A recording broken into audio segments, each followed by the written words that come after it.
How you doing today, Brother Gary? I'm doing very good, I really appreciate you stopping by to talk to us. I've been trying to get you for quite a while. Yeah, I know. It's not I know easy. you're a busy man. Yeah, there's always a lot happening. Yes, sir.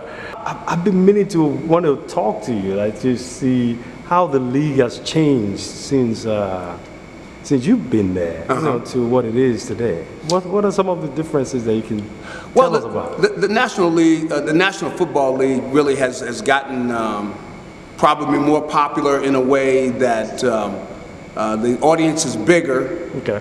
Maybe not as high a percentage of the audience of all the people in the country and in the world, for that matter, but the numbers are huge, and the game is very popular. And the things that have changed in the game is that they've cut down on the rules to make things tougher for the defensive players.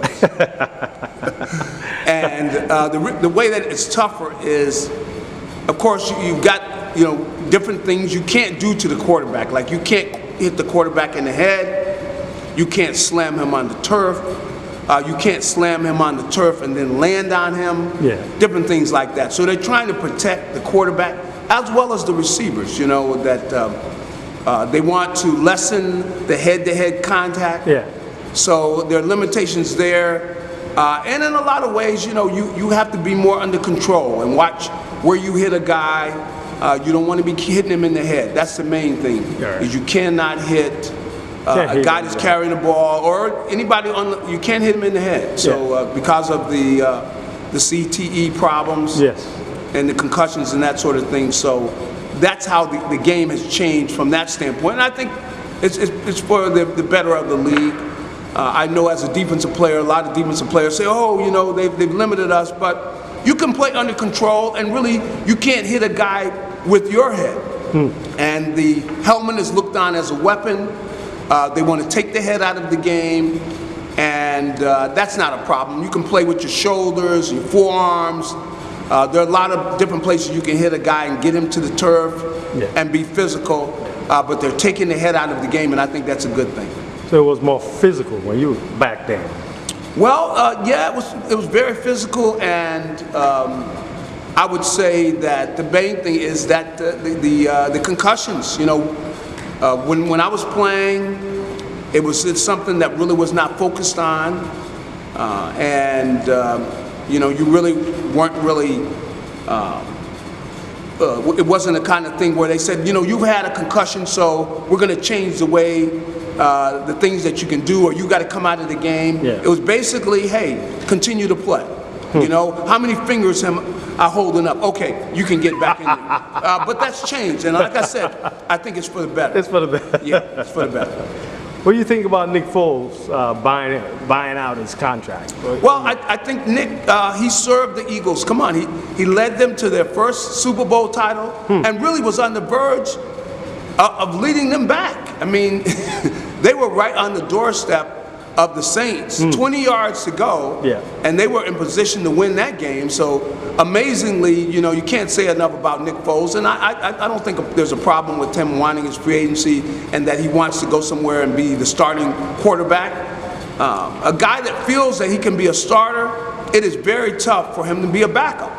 And just like it would be very difficult for Carson, and he admitted, Carson Wentz said, hey, it wasn't easy sitting over there watching Nick and watching the team do well, and I'm not out there. Not that he's hoping that they would do poorly, but it's just, I can tell you, as a former player, that it wasn't easy to sit down and see somebody out there in my position, playing in my place. That wasn't good. I didn't look on that as a positive thing. So I understand Nick, and I understand Carson. I understand both of them. Correct. They want to be starting quarterbacks, and they want to be starting quarterbacks on their team in the NFL. So it's understandable. Correct. So what future do you see for the Eagles now? Well, I think the Eagles' future is bright. Of course, they've got to make good decisions. I think they need to go ahead and they've got to let Nick go. If they're able to get something for it, fine. If not, you can't get in a war with this guy after he's led you to a Super Bowl title, the first of all time. Correct. And rightfully so, he wants to go and be able to get out on the free agent market, it's understandable. So Yes. I think that the Eagles they've got to do they've got some tough decisions to make, because you got Jason Peters. They probably should say goodbye to Jason Peters as a player. Probably. Now, they may decide that he's got some more years in him, and maybe he does. Maybe I'm wrong. But they've got to make a decision about him. They've got to make a decision about Darren Sproles. They've got to make a lot of tough decisions about players that have done good things for them. They might have had an injury history. You know, you got a Jordan Hicks, outstanding young player, who, you know, how much do you invest in him? And I think the thing is that maybe you would like to delay making a decision on him. So if he's willing to take somewhat of a, you know, pay cut, you keep him around, because he's a good player. But, you know, he just had problems staying healthy. But there's no question about this guy is a big-time player. Yeah, great. And they've got numerous other guys like that. Brandon Graham, how much money do you give him? You know, how old is he? He's over 30. So you don't want a long contract, and you don't want to get caught with a guy who gets hurt, and he's hurt the entire year, and you're paying him, and he's not playing. That's not good. That does not help your team. And, you know, I bring up a guy by the name of Bill Belichick. You say, well, why do you bring up Belichick? Because Bill Belichick is cold-blooded. That means he does not get attached to players, even though they might have helped him win a Super Bowl. He says, if this guy's not going to help me this coming year, then I got to let him go. Or I got to ask him to take a pay cut. And that's some of the things the Eagles have got to do. They've got to make some very tough decisions.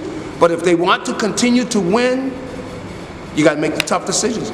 You got to say goodbye to people that you love, and you give them a hug, you tell them you love them, and then you say goodbye.